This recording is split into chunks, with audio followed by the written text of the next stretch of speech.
जीवन है तेरे हवाले मुरलिया वाले, जीवन है तेरे हवाले मुरलिया वाले, जीवन है तेरे हवाले मुरलिया वाले, जीवन है तेरे हवाले मुरलिया वाले, वाले मुरलिया वाले, वाले मुरलिया वाले,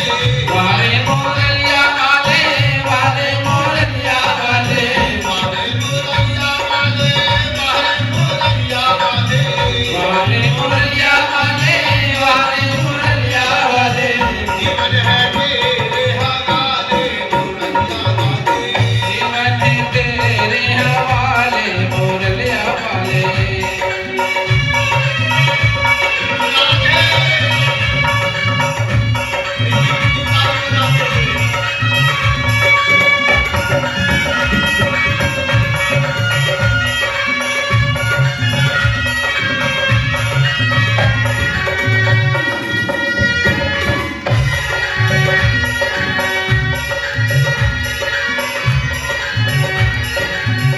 हमें मुरली तेरे अधर की, हमें मुरली तेरे आदर की, हमें मुरली तेरे अधर की, हमें मुरली तेरे आदर की, चाहे तू जैसे बजा ले मुरलिया वाले, चाहे तू जैसे बजा ले मुरलिया वाले, जीवन है तेरे हवाले मुरलिया वाले, जीवन है तेरे हवाले मुरलिया वाले।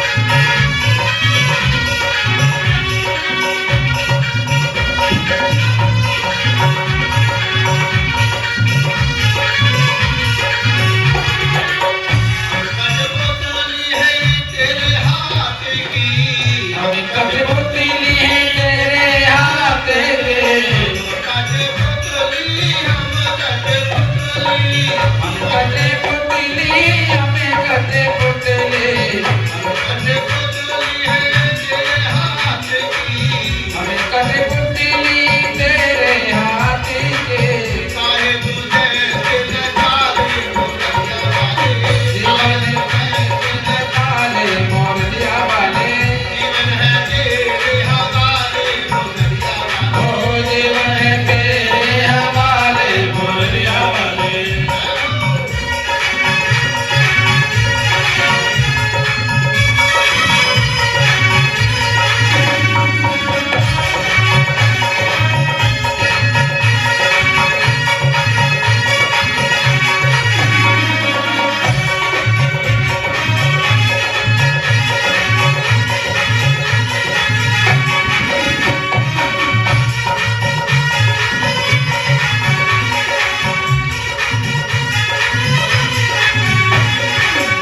अपने चरण का दास बना ले, अपने चरण का दास बना ले, अपने चरण का, अपने चरण का, अपने चरण का, अपने चरण का, अपने चरण का दास बना ले, अपने चरण का दास बना ले, वनवास करा ले मुरलिया वाले, वृंदावन में बसा ले मुरलिया वाले, वनवास करा ले मुरलिया वाले, गोकुल में वास करा ले मुरलिया वाले, जीवन है तेरे हवाले मुरलिया वाले। हमारे भाई लोगों की अपेक्षा माताएं बहनों का स्वभाव कुछ कोमल ज्यादा होता है, ये किसी का ऋण नहीं देख सकते।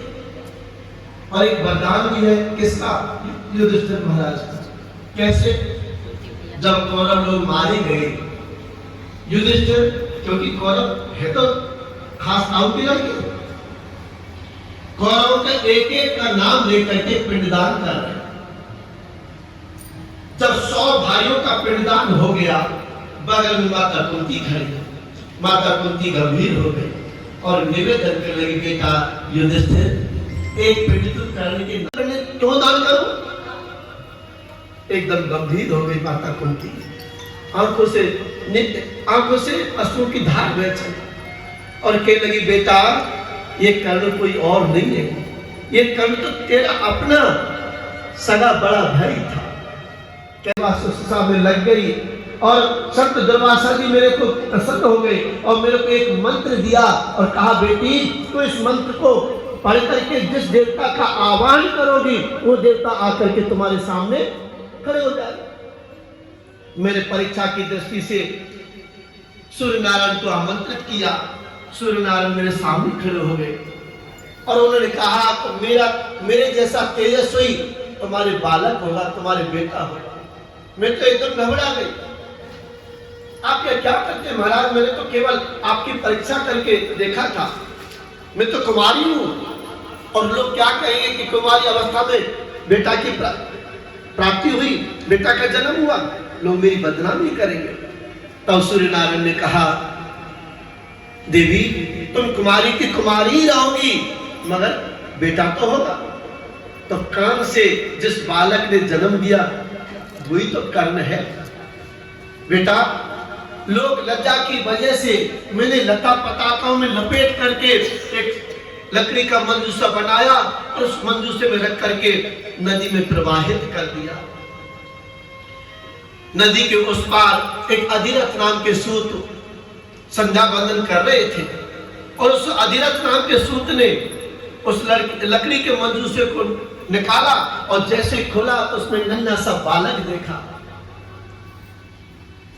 अधिरथ नाम के सूत की पत्नी का नाम था राधा और छोटे से कर्ण को लेकर के अपने घर आ गए।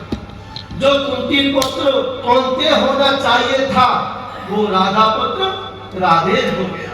बेटा ये तो कर्ण तो तुम्हारा अपना सगा बड़ा भाई था। युधिष्ठिर महाराज के लगे, मां तुमने ऐसी गंभीर बात मेरे को छुपाई। मैं जानता तो था, मैं देखता था जब कर्ण के पैरों को, मैं अपने बड़े भाई के पैरों को देखता था तो मैं सोचता था कि कर्ण के पैर माता कुंती के पैरों से कैसे मिलाप खाते हैं। माँ अगर तो इस बात को तुम पहले मुझे बता देती तो हम पांचों भैया अपने बड़े भैया के चरणों में बैठ करके उनकी सेवा शुश्रूषा करते। माँ ये तुमने गंभीर बात मेरे को छुपाई।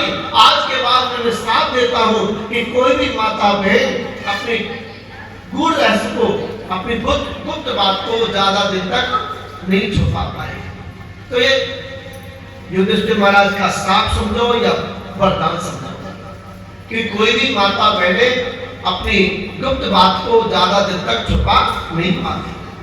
तो आपने अपनी पत्नी को कोई बात बताई, बहुत अच्छा किया, बताना ही चाहिए और बता करके ये बोल दिया कि देवी ये गुप्त बात है, इस बात को तुम किसी को मत बताना। तो आपने डबल गलती कर दी। बोलो जैसे मेरे प्रभु, एक राजा सत्यव्रत की आकांक्षा को पूर्ण करने के लिए मेरे प्रभु ने मत्स्य अवतार धारण किया। बोले मत्स्य भगवान की। सुखदेव स्वामी कहते, राजन भगवान के अवतार तो है 24 और उन 24 अवतारों में प्रत्यक्ष और परिपूर्णतम केवल 2 अवतार है कि राम कृष्ण दो एक है, अंतर नहीं निवेश, इनके नयन गंभीर है, उनके चपल विशेष। मेरे राम जी के नेत्र में गंभीरता है और मेरे कन्हैया के नेत्र में जरा सी चपलता। बस इतना ही अंतर। मेरे राम जी ने अपने जीवन में मर्यादा का पालन किया तो मर्यादा पुरुषोत्तम राम कहलाए। मेरे कन्हैया ने अपने जीवन में लीला प्रदर्शन ज्यादा किया, बाद में क्या कहलाए? लीला पुरुषोत्तम श्री कृष्ण। मेरे राम जी ने जो किया है उसको हमें करना चाहिए। राम जी क्या करते थे कि प्रातः काल उठ के रघुनाथा, मात पिता गुरु ना वही। प्रातः काल उठ करके माता पिता और गुरु के चरणों में साष्टांग दंडवत प्रणाम किया करते थे। कौन? राम जी। प्रातः तत्काल उठ करके अपने माता पिता गुरु के चरणों में प्रणाम करता है, उसके आयु, विद्या, यश और बल, ये चारों पुरुषार्थों की वृद्धि होती है। बोलो जय श्री कृष्ण। मगर मेरे कन्हैया ने जो किया है उसको हम कैसे कर सकते हैं? मेरे ब्रज में कन्हैया 11 वर्ष 54 दिन तक रहे थे, तो 11 वर्ष 54 दिन तक की जितनी भी लीलाएं हैं वो पूर्ण योगेश्वरता की लीला है, वो भगवत्ता की लीला है। 6 दिन के हुए थे, 7वें दिन तो मौसी जी आ गई जहर पिलाने के लिए। हाँ, पूतना 6 महीने की हुए सक्तासुर मामा जी आ गए। 1 साल के हुए थे, तृणावर्त ले गया उड़ा करके। 2.5 साल के हुए थे, अघासुर आ गया। 3.25 साल के हुए तो जंगल में आग लग गई। 3.5 साल के हुए थे, फिर आग लग गई, दावानल का पान किया। सुनो, 7 वर्ष के हुए थे, इतने में तो गिरिराज पर्वत को अपने बाएं हाथ की 1 उंगली के नख पर धारण कर लिया। कितने? 7 कोस लंबे चौड़े गिरिराज पर्वत को। और संत जन तो ऐसे कहते हैं कि जब उठाए थे तो 7 कोस लंबे थे, और जब उठा लिया था ना तो वो इतना विस्तार हो गया था, 84 कोस के ब्रजमंडल पर छाया हो गई थी। तो 84 कोस के ब्रजमंडल के जितने ब्रजवासी गोप गोपिकाएं थी, सब गिरिराज जी के नीचे आ गई। अब बताओ, इसको हम कर सकते हैं क्या? आपसे कह दिया जाए कि 100 किलो का पत्थर उठा लो, उठा सको? भगवान ने जहर पान किया। अब वो तो भगवान है और हम भगवान के अंश से। उदाहरण देते हैं ना, ईश्वर अंश जीव अविनाशी और चेतन अमल सहज सुख राशि। भाई वो तो भगवान है तो चलो कोई बात ना, 16,108 बाबा कर लिए। हम भगवान के अंश हैं तो 2-4 हम भी कर ले। खूब करो भैया, 100-200 करो, बोले कौन कर रहा है? मान जो भगवान ने 6 दिन के हुए थे, 7वें दिन जहर पी लिया, तुम भी पी के बताओ। सुनो, जबान पर रखते ही राम नाम सत्य ही हो जाए, मुंह में जाग आना प्रारंभ हो जाएंगे, बने भगवान के अंश। तो 11 वर्ष 54 दिन तक की जितनी भी लीलाएं हैं वो प्योर योगेश्वरता की लीला। उन लीलाओं का तो हम चिंतन कर सकते हैं, अनुकरण नहीं कर सकते। हाँ, 11 वर्ष 54 दिन के बाद की जो जितने भी, जैसे द्वारका की जो लीला है, उनमें 10-5% अनुकरणीय लीला है, सारी तो वो भी नहीं। तो भगवान ने जो किया है उसको हमें कैसे करना है? राम कथा में जीना सिखाती है, भागवत कथा में मरना सिखाती है। राम जी से जब भी कोई पूछता राम जी का परिचय, तो मालूम है क्या कहते?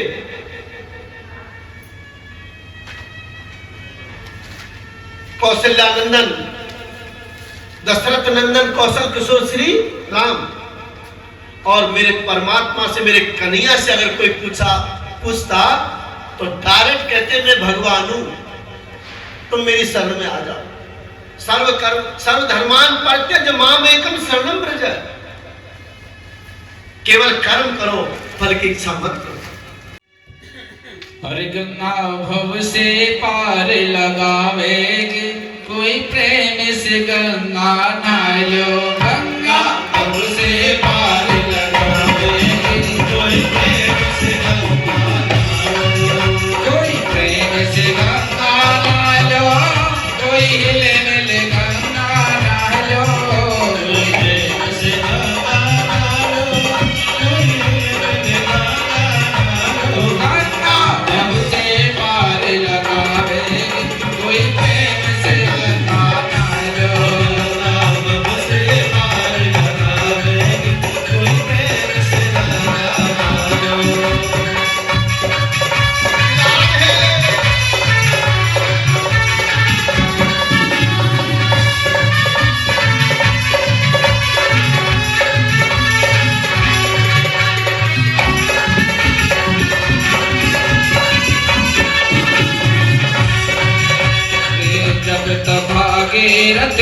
कीनो भागीरथ ने कीनो जगत भागीरथ ने कीनो जगत भागीरथ ने कीनो माने नाम अमर कर दीनो माने नाम अमर कर दीनो प्रेम को प्राप्त करावेगी कोई प्रेम से गंगा लो नाम से पार लगावेगी कोई प्रेम से गंगा लो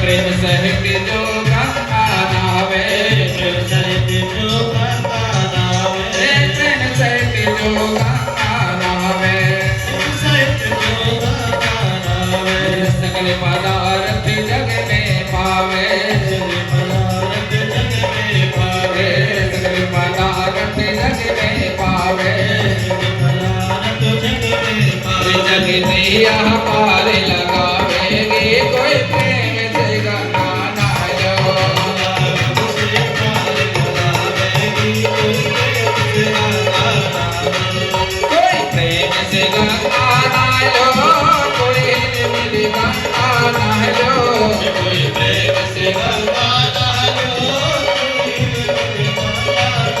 ओ गंगा अब के पार लगावेगी कोई प्रेम से गंगा नायो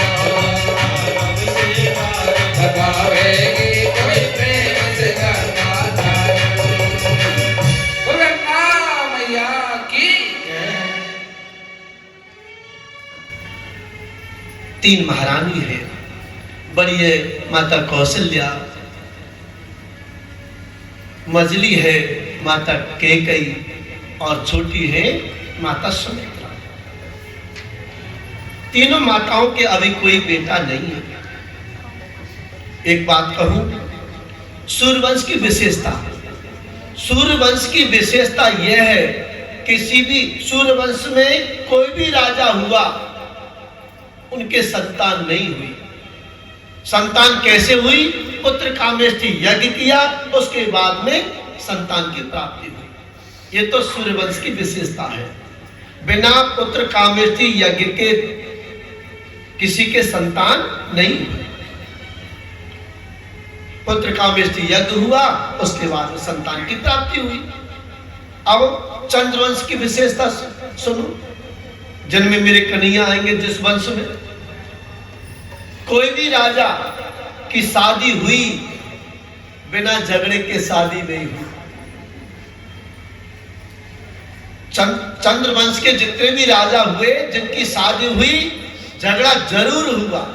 सुनोगे आप?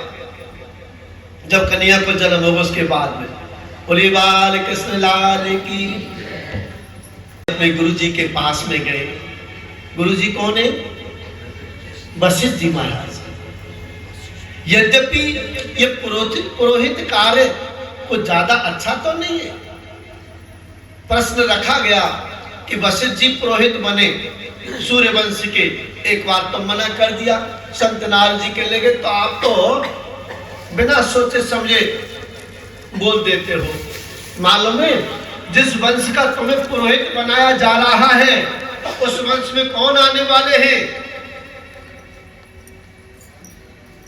स्वयं श्री राम इस वंश में आने वाले हैं।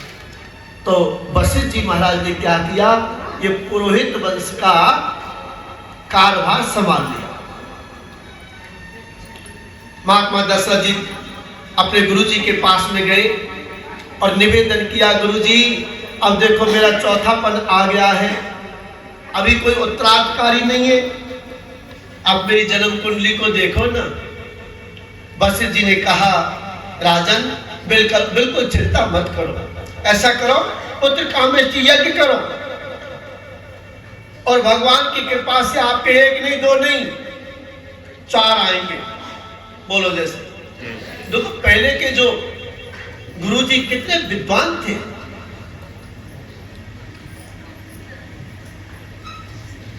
महात्मा दशरथ जी के लिए मना कब किया आपसे?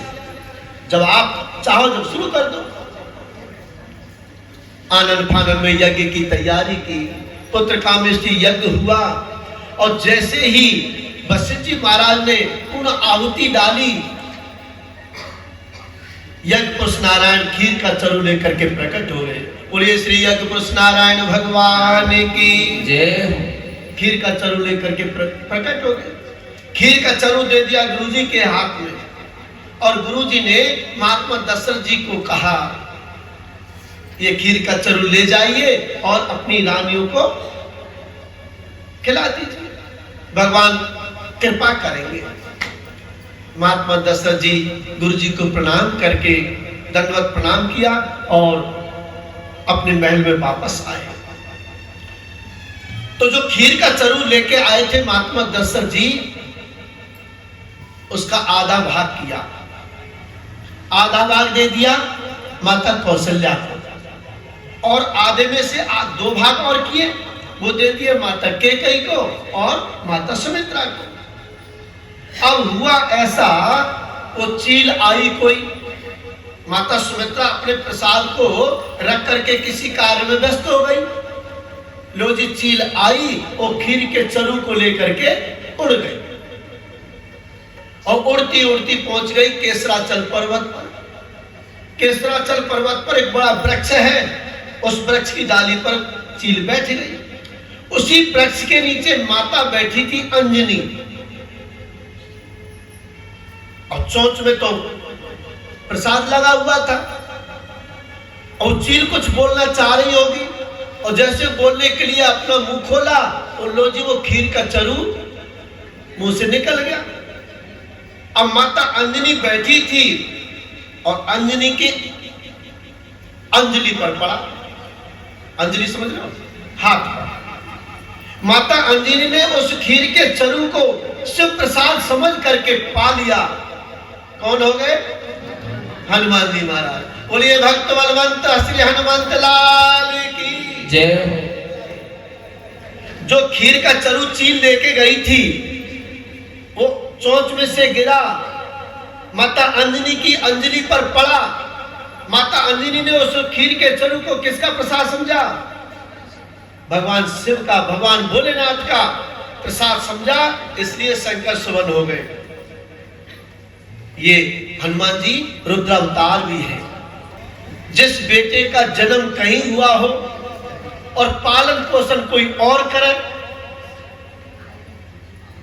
तो जन्म देने वाले से पालन पोषण करने वाला 21वां होता, 19वां नहीं होता। एक महीने में भले ही देवकी मैया ने जन्म दिया है, देंगी आज देवकी मैया जन्म देंगी किसको? कन्हैया को, और पालन कौन करेंगी? मैया यशोदा। तो एक महीने में माता देवकी से मैया यशोदा का स्थान 21वां है, 19वां नहीं। तो जन्म देने वाले से पालन पोषण करने वाला बड़ा होता है। जन्म दिया माता अंजनी ने और पालन पोषण किसने किया? पवन देव ने। परम आदरणीय सुखदेव स्वामी कहते हैं, राजन माता सुमित्रा जब आई देखे तो प्रसाद ही एकदम गंभीर हो गई, हताश हो गई, मेरे प्रसाद को तो छीन ले गई। माता कौशल्या कहने लगी, बहन तुम बिल्कुल चिंता मत करो, मैंने अपना प्रसाद पाया नहीं है, ऐसा करो मेरे से आधा ले लो, मेरे प्रसाद में से भी आप आधा ले लो। तो आधा प्रसाद दे दिया। माता कैकेयी इतने में आ गई। माता कैकेयी बोली कि मैंने भी बहन अपना प्रसाद नहीं पाया है, तो मैं ऐसा करो मेरे प्रसाद में से भी आधा प्रसाद ले लो। तो 2 बार पाया ना। माता कौशल्या ने दिया, उसको पा गई, और माता कैकेयी ने दिया, उसको भी पा गई।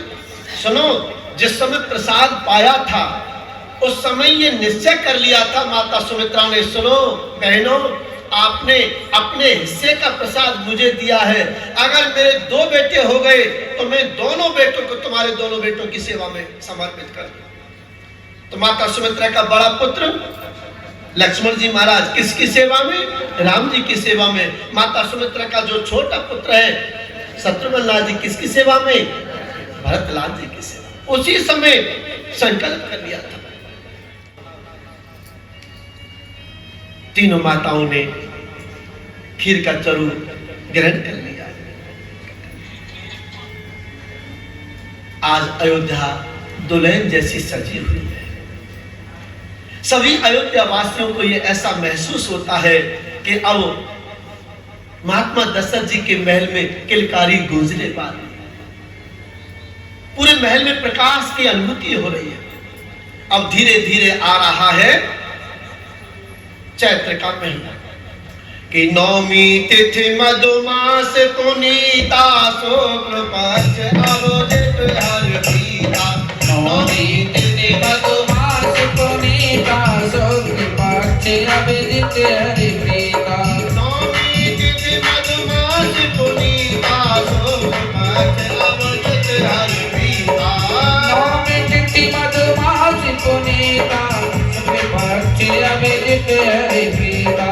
श्री राम जय राम जय जय राम। श्री राम जय राम जय जय राम। श्री राम जय राम जय जय राम। श्री राम जय राम जय जय राम। श्री राम जय राम जय जय राम। श्री राम जय राम जय जय राम। श्री राम जय राम जय जय राम। श्री राम जय राम जय जय राम। श्री राम जय राम जय जय राम। श्री राम जय राम जय जय राम। श्री राम जय राम जय जय राम। श्री राम जय राम जय जय राम। धीरे धीरे आ रहा है चैत्र का महीना। चैत्र मास के शुक्ल पक्ष की नौमी तिथि दिन के ठीक 12 बजे मेरे राघवेंद्र प्रभु का प्राकट्य हो गया। बोलिए अवधेश कुमार राम जी लला की जय। सशंख चक्रम सकृत कुंडलम सपीत वस्त्रम सरश्रीरोहिक्षणम सहार वक्षस्थल कौस्तव श्रियम नमामि विष्णुम शिरसा चतुर्भुजम। ऐसी सुंदर झांकी है मेरे राम जी लला की। मंद मंद स्मित हास्य कर रहे हैं, मुस्कुरा रहे हैं। और मेरे राम जी ने शंख चक्र गदा पद्म धारण किए हुए चतुर्थ स्वरूप में है। लेकिन एक बात और है, इस बात को किसी को भी पता नहीं है कि माता कौशल्या के महल में लाला रहेगा। केवल किसको पता है? माता कौशल्या को पता है। इसलिए तो कौशल्या हितकारी, किसी को भी पता नहीं है। माता ने दर्शन किया और दर्शन करने के बाद में भगवान ने कहा, मां अब तुम्हें तुम्हारा बेटा बन के आ गया ना, चलो दरवाजा खोलो। बाहर देखो कितनी भीड़ लग रही है मुझे देखने के लिए, क्योंकि आपने पूर्व काल में पूर्व जन्म में बड़ी तपस्या की थी और तपस्या करने के बाद में आपने वरदान मांगा था। क्या? कि चाहो तुम्हें समान सुतो अवसन कवन दुराल। तो आपने ये वरदान मांगा था, तो मैंने भी आपसे ये निवेदन किया, ये वचन दिया कि आप सरस को जाऊं कहां जाई और नप तब तने हो में आई, मैं आपका बेटा बन करके आऊंगा। आपने तपस्या की, आपने वरदान मांगा, मैं आपका बेटा बन के आ गया। रामचंद्र कृपालु जीवन भव भय धारणा नव कंज लोचन कंज मुखे कर कंज पद कंजारण कंचर के अगित अमित छवि नव नील नीरज सुंदर पट पीत मानव तरत रुचि सुखी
भयो जय राजा राम की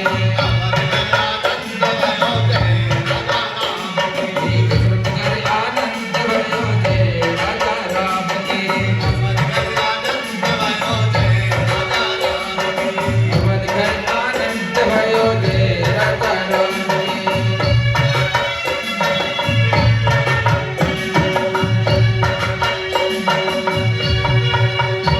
अरे जन्म लियो रघुरैया अवध में बाजे बधैया जन्म लियो रघुरैया अवध में बाजे बधैया बाजे बधैया बोलो बाजे बधैया बोलो बाजे बधैया बाजे बधैया बोलो बाजे बधैया बोलो बाजे बधैया जन्म लियो रघुरैया अवध में बाजे बधैया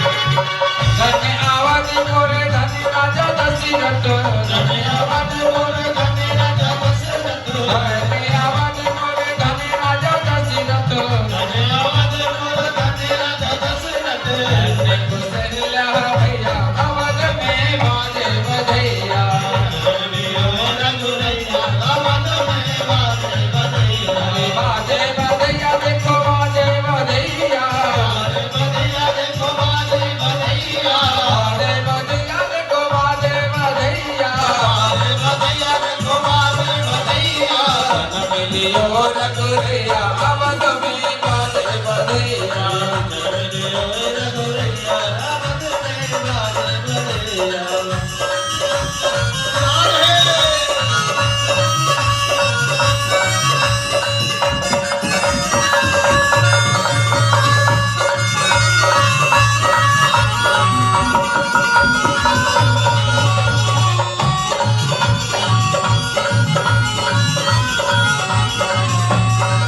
सरगरे तमंदो में चहुदिसी बाजत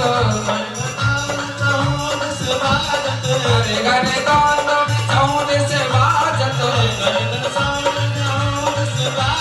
नाचत हैं नच भैया अवध गए बाजे बधैया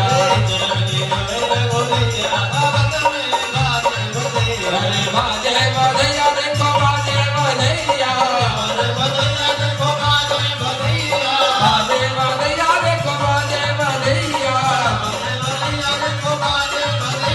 जन्म लियो रघुरैया अवध में बाजे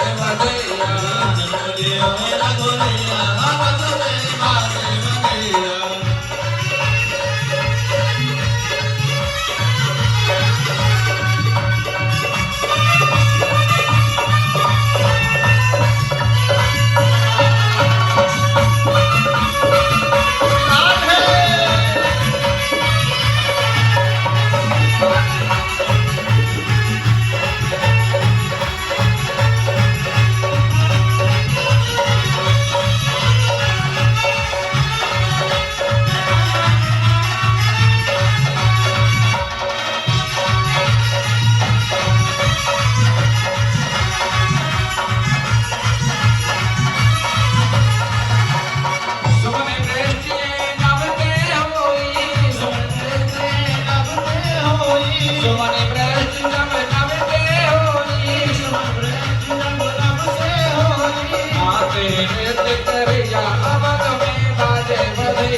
भगवान की जय।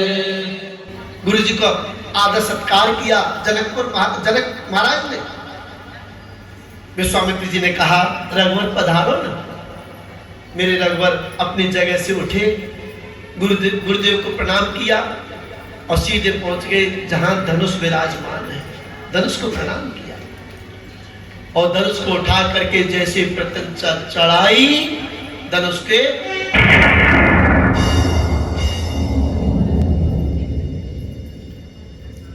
जनक महाराज पहले रो रहे थे। क्या, कैसे रो रहे थे? मेरी जानकी अविवाहित ही रह जाएगी क्या? मेरी जानकी के बराबर, जानकी के समतुल्य कोई वर नहीं मिला क्या? मेरी जानकी अविवाहित ही रह जाएगी? इसलिए रो रहे थे। और आज अश्रु से, नेत्रों से अश्रुओं की धार बह चली। आज ये खुशी के आंसू है कि मेरी औरस पुत्री तो नहीं है, मगर मेरी औरस पुत्री उर्मिला से भी मैंने ज्यादा पाला पोसा है। आज मेरी जानकी को जानकी जैसा वर प्राप्त हो। अब देखो माता जानकी अपनी सहेलियों के साथ में वरमाला लेकर के आ गई। रघुवर कहां खड़े हुए हैं? दरवाजे पर। सुनो, और मालाओं की अपेक्षा वरमाला भारी होती है, नहीं होती? होती है। बोलो जय श्री कृष्ण।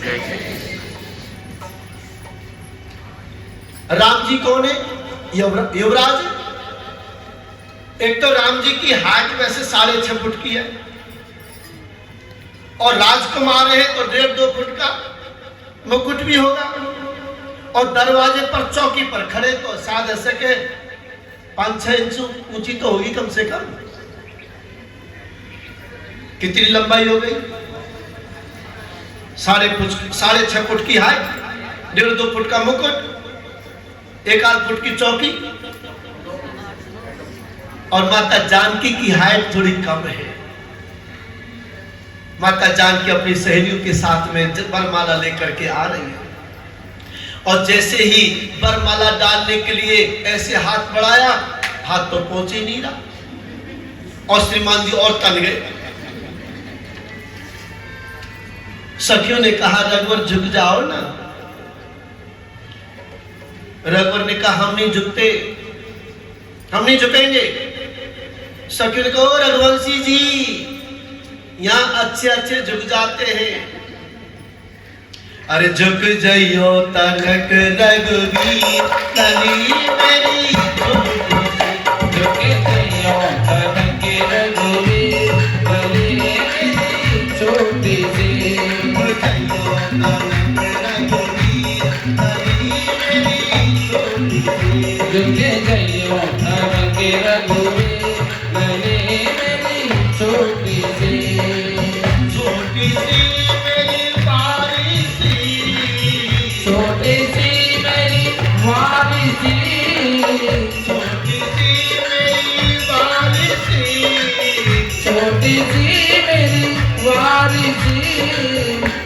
झुक जाइयो तनक रघुवीर लली मेरी छोटी सी। झुक जाइयो तनक रघुवीर लली मेरी छोटी सी।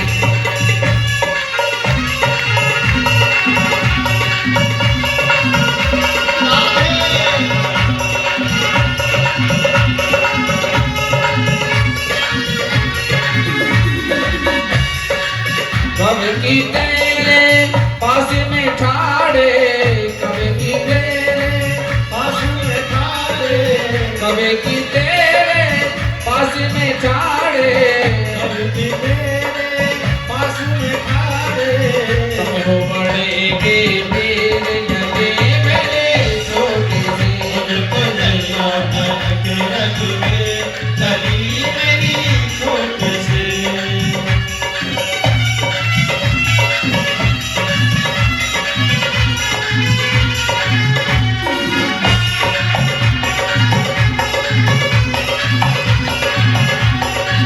देखत देखत नैना थाके, देखत देखत नैना थाके, देखत देखत नैना थाके।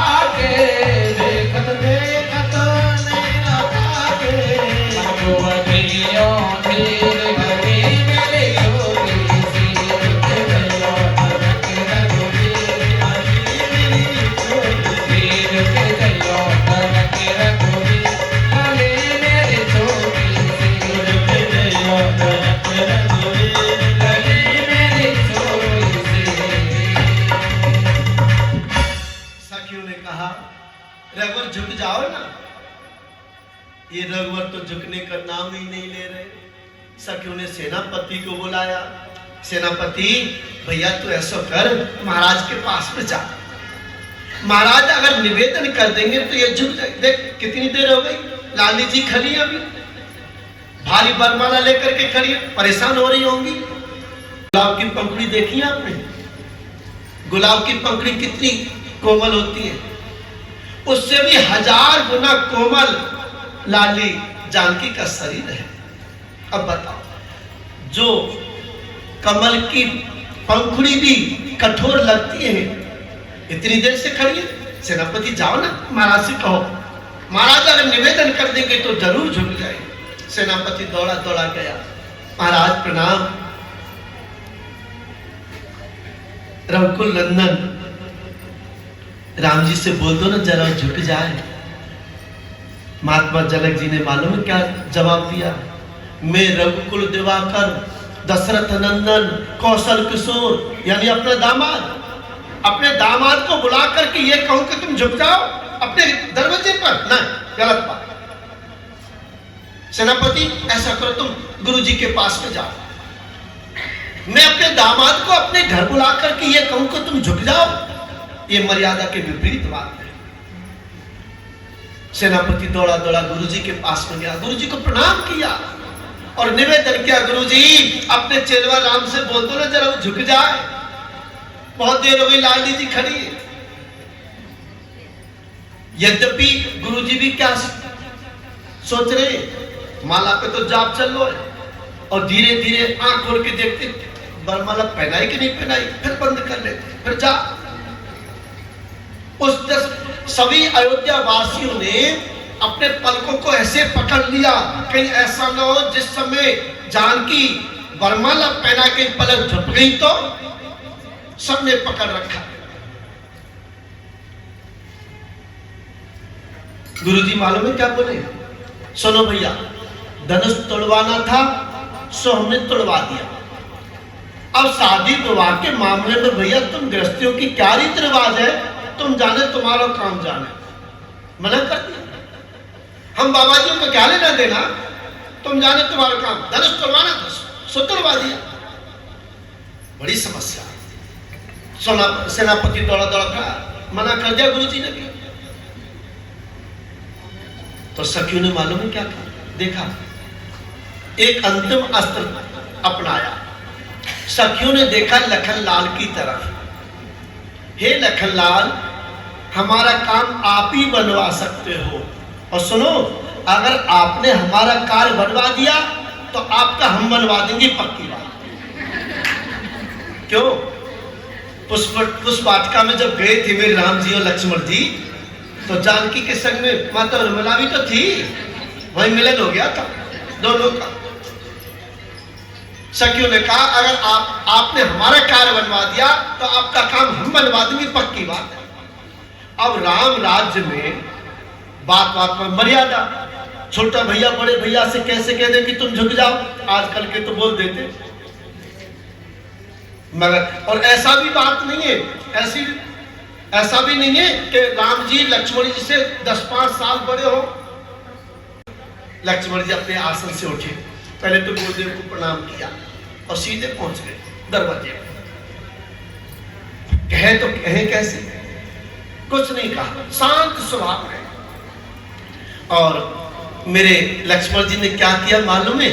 राम जी के चरणों में साष्टांग दंडवत करे, और जैसे दंडवत प्रणाम किया, राम जी तो माला वाला सब भूल गए, लक्ष्मण जी को उठाने के लिए झुके, जगन माता जानकी ने वरमाला, जय रघुनंदन जनक किशोरी, जय रघुनंदन जनक किशोरी,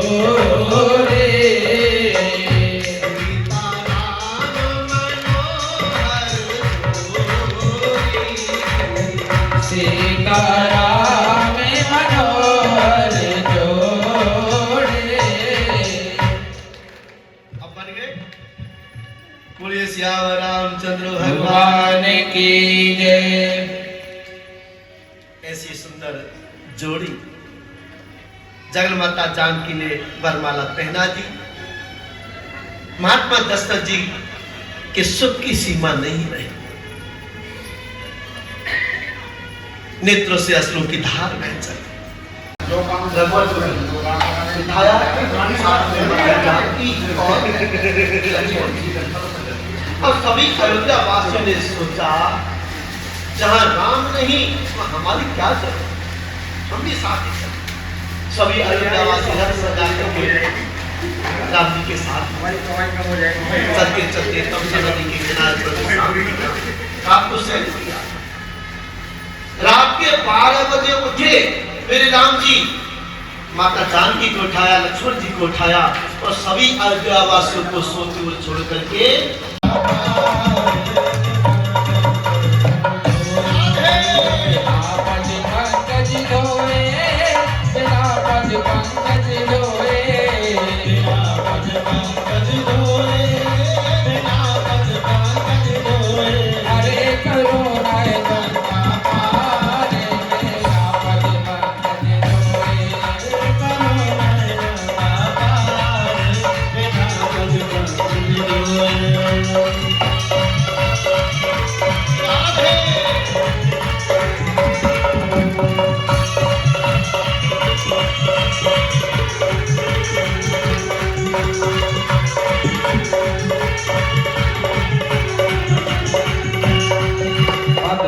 में माजाना पजरज से उड़े पसाना, पजरज में माजाना पजरज से उड़े पसाना, गौतम ऋषि की नारे मेरा पद पंकज धोए, अरे करो राय बिना पद पंकज धोए, बिना पद पंकज धोए, बिना पद पंकज धोए, बिना पद पंकज धोए, अरे करो राय गंगा पार, मेरा पद पंकज धोए, करो राय गंगा पार, मेरा से पार उतारो, मेरा से पार उतारो, मेरा से पार उतारो, स्वामी नरसिंह बिहार, बिना पद पंकज धोए, अरे करो राय गंगा पार, बिना पद पंकज धोए। रामचंद्र भगवान की जय। केवट ने तो क्लियर मना कर दिया कि बिना पग धोए मैं नाव में नहीं बिठाऊंगा, नहीं बिठाऊंगा। क्यों महाराज, ये मेरी नाव तो काठ की है, जब पत्थर की शिला नारी बन गई और कहीं ये मेरी नाव नारी बन गई तो लड़ाई झगड़ा हो जाएगा। हाँ, तरनी मुन घरनी हो जाए, बात पर मुरी नाव उड़ाई, दो हो जाएंगे, झगड़ा हो जाएगा, माफ करना, नहीं बिठा सकते। केवट अल्लड़ भक्त है, जबरदस्ती। चलो राजी हो गए मेरे राम जी, चल भैया तू ऐसा कार्य कर जैसे तेरी नाव ना उड़े, ठीक। तो पैर धो ले, ऐसे देखो गंगा जी के किनारे पर खड़ा है केवट, चाहता तो गंगा जी को जल लेकर के धो सकता था ना। सुनो, रघुवर से कहा खड़े रहो यहाँ, जब तक मैं आऊं नहीं तब तक यही खड़े रहो। दौड़ा दौड़ा गया घर और घर में से अपना पानी लाया, कठौते में भर के सभी परिवार वालों को ले आया। चलो भैया वही चलो, सब परिवार वालों को ले आया, भगवान के सामने बैठ गया, भगवान से निवेदन किया अपने पैरों को उठाओ, कठौते में रखो। अब एक बात बताओ, जो व्यक्ति एक पैर से खड़ा हो तो पैर लड़खड़ा जाता है। तो राम जी को थोड़ा डर लगने लगा, राम जी के लगे अरे अरे केवट भैया मैं गिरने वाला हूं। केवट कहने लगा क्यों गिरने वाले हो, चोखो भलो सर दे रखो मेरो, हाथ रखो ना, ऐसे सर पकड़ लो, मतलब जबरदस्ती आशीर्वाद लेना। सर को पकड़ लो, पैर धोए, पैर धो करके चरणामृत सेवन किया, परिवार वालों को पिलाया, पूरे नगर में सिंचन किया। और सुनो, गंगा जी पार उतार दिया, पर भगवान के पास में तो कुछ पैसा है ही ना, उतराई तो देनी पड़े ना। भगवान के पास में तो 1 रुपया भी ना। तो पिय हिय कीसिय जानन हारी, और मन मुद्री मन मुदित उतारी। अपने पिय के हृदय की बात जान करके जगन माता जानकी ने अपनी मुद्री जो अंगूठी पहन रखी थी उतार करके रघुवर को दे दी, कह दिया इसको उतराई दे। और जैसे मेरे रघुवर देने लगे, क्योंकि राम कथा के तो जितने भी प्रसंग है ऐसा करता है मन कि विस्तार में कहा, और क्या करूं, भागवत जी में राम कथा मात्र 1.5 अध्याय में है, 1.5 अध्याय। और राम कथा तो महीने का 6 महीने बीत जाए तब भी पूरी ना हो। केवट ने कहा कि देखो सुनो, मैं भी केवट हूं, तुम भी केवट हो। अरे मैंने गंगा जी से पार उतार दिया, जब मेरी बारी आए तो उसे मुझे बहुरूपी संसार सागर से पार उतार दे। अब बताओ कैसे लगे तुमसे उतराई। और सुनो, जिस दिन से राम जी को गंगा पार किया है उस दिन समाधि लेके बैठ गया, नाव चलाना बंद कर दिया। जब 14 वर्ष पूरे होंगे, राम जी जब आएंगे तो राम जी को बिठा के लेके जाऊंगा, वैसे किसी को नहीं बिठाना। ऐसा अल्लड़ भक्त है केवल। आगे चले, मेरे प्रभु अत्रि मुनि के आश्रम पर पहुंचे। महामाता अनुसुईया से शिक्षा दीक्षा ली माता जानकी ने, सुंदर आभूषण पहनाए और वस्त्र पहनाए माता जानकी को। इसके बाद में सुतीक्षण के आश्रम में गए, फिर अगस्त मुनि के आश्रम में गए और अपने हाथ से नासिक यानी पंचवटी में पर्णकुटी बनाए। नासिक पहुंच गए। नासिक में 5 बड़े बड़े वृक्ष हैं और वहां काले राम का मंदिर है आज भी। कौन कौन गए नासिक?